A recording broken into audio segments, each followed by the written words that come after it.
Para lang magsama-sama ang pamilyang Yulo, magbibigay daw ng 5 milyon si Chavit Singson. Ang tanong, tama ba ang approach na ito? Videos that will make you wealthy and debt-free.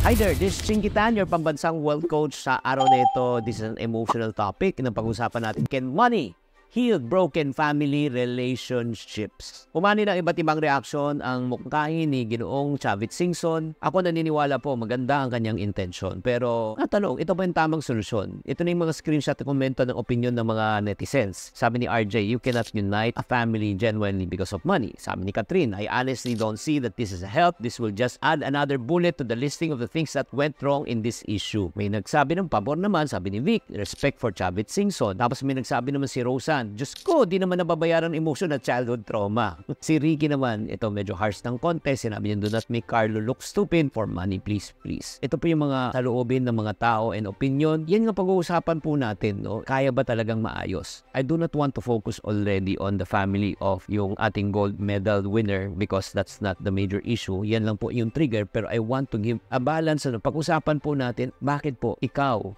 ako, lahat tayo ay may money issues. Lahat tayo may money problems at meron din tayong problema sa ating pamilya pagdating sa pera. Do you agree? Like for example, hindi mawawala yan eh. O ito lang, bubusin na lang po ako. Pagtulong sa ating mga magulang. 5 kayong magkakapatid. 1 o 2 lang sa inyo ang tumutulong talaga at nagbibigay ng pera para sa magulang. Yung 3 walang ginagawa. O question, napag-uusapan ba? Oo, napag-uusapan siguro kayo-kayo lang sumasaan loob pero hindi napag-uusapan in public to. Parang feeling mo, naiisahan ka at parati na lang kung may kailangan, ikaw parating tinatakbuhan. Or if not naman, away sa hatian ng mana, di ba? Parang feeling mo walang ginagawa yung isa, ba't kailangan bigyan? Ako nagtatrabaho, ako lahat ang nagpapatakbo ng negosyo. Pagkatapos siya, may share siya, ba't pare-pareho lang kami? So kung maiisip nyo po talaga, ang dami po talagang money issues, lalo na sa pamilya. This is a tricky issue. Pero ito po ang reality.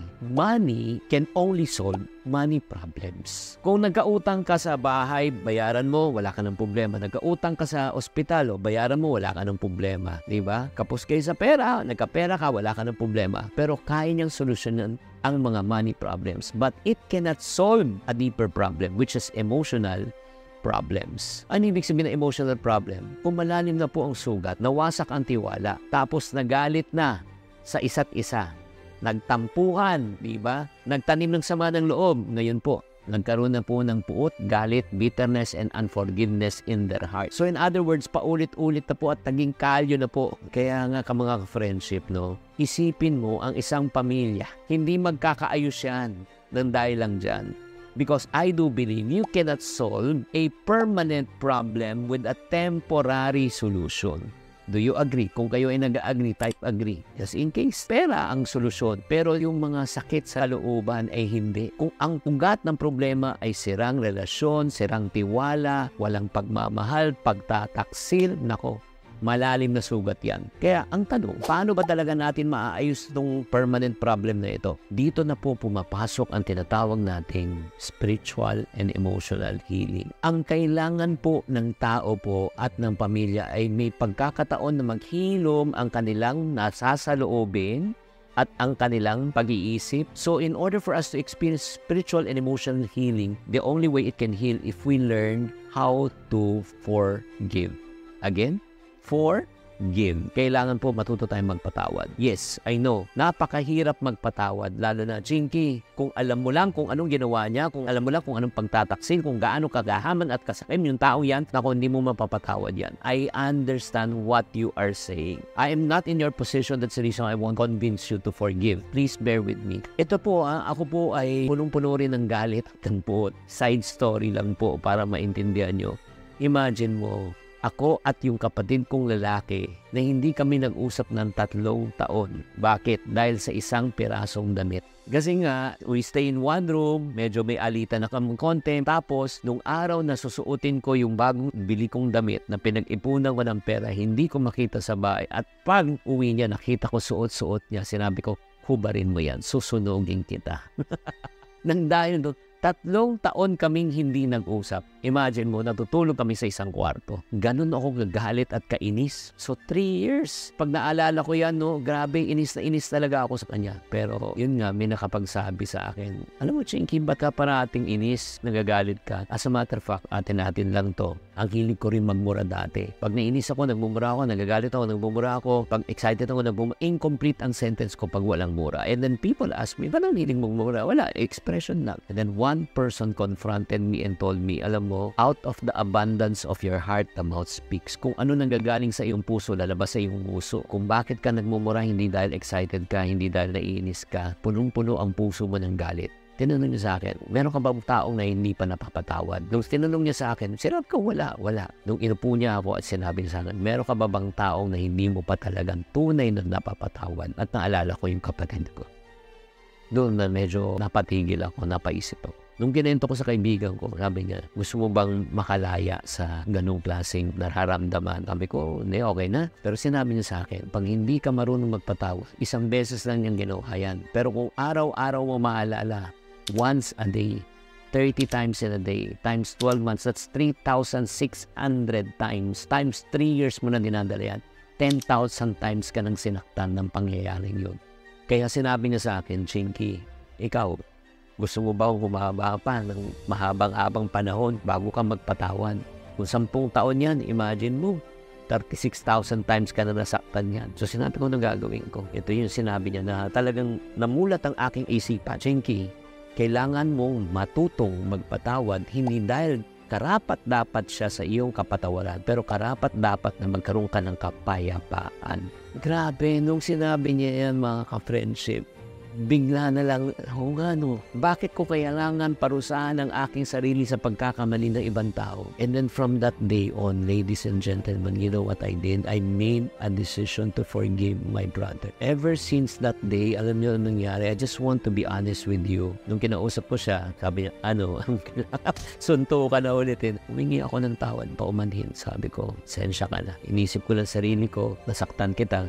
Humingi ako ng tawad. Na-shock siya eh. Hindi niya alam kung paano siya magre-react eh. And from that day on, nag-ayos kami. Kaya para sa isang pamilya, kung kayo po ay naguguluhan, hindi nyo alam, let me encourage you right now. Humingi kayo ng spiritual guidance, counseling. Kailangan nyo ng oras, kailangan nyo magdasal, kailangan nyo magnilay-nilay, kailangan pag-usapan nyo kung anong nararamdaman mo. Kapatid, matagal mo na itong talagang kinikimkim sa iyong puso, sa iyong isipan. It's eating you up. It's really destroying your life. If you are the person that I'm talking to right now and you understand where I'm coming from and your life is so full of ungratefulness, bitterness, anger, resentment because of the things that was said to you, done to you, and against you, let me tell you this. This is your time to forgive. Again, it's not because the person deserves your forgiveness, but you deserve peace. And if you are the person right now that I'm referring to, I just don't know why am I doing this. Kung gusto mo ma-set free rin katulad ko na napalaya po ako sa sama ng loob ko, gusto kitang ipanalangin ngayong kapatid. Kung ikaw lang magpapatawan, hindi mo kayang patawarin ang iyong sarili.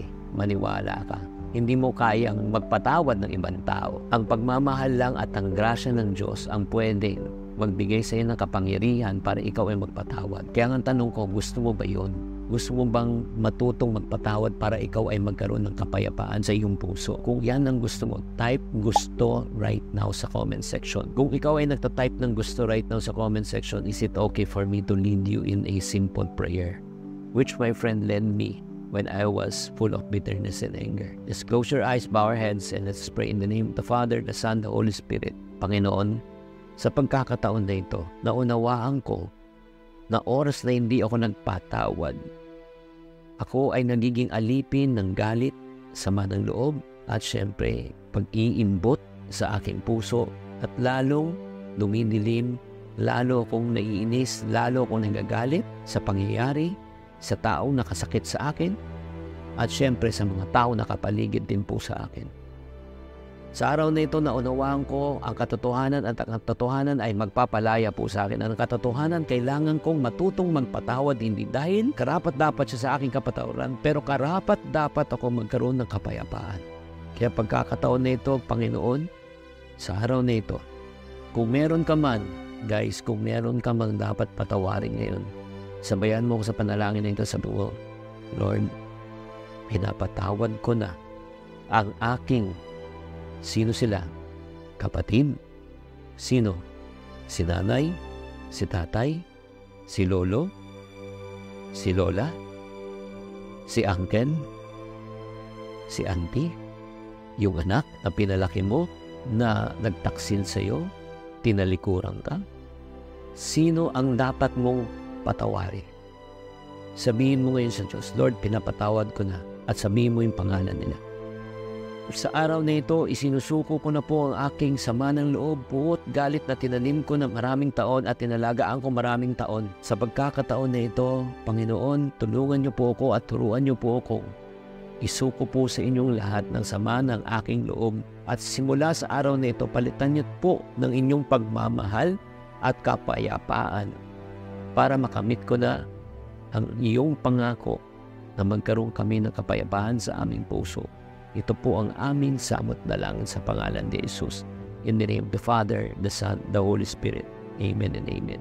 Kapatid, kung ikaw ay nanalangin sa pagkakataon na ito, hindi po ito aksidente. I want you to type in the comment section, I prayed. The good news is once you learn how to forgive, you know what? God will release you from any form of pain, from any form of bitterness, from any form of unforgiveness.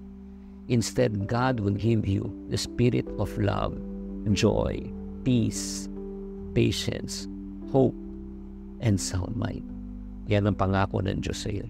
Sana nakatulong tong episode na ito. Yes, this episode is out of the extraordinary, but I just want to encourage you. You made the right decision. And if you made the right decision, please say, I prayed in the comment section. And number 2, do me a favor, i-share nyo tong video na ito sa mga taong may kinikimkim na sama ng loob sa ibang tao. At harinawa, makatulong tong video na ito. Tatandaan, tamang karunungan, tamang disiplina ang susi sa pagyaman.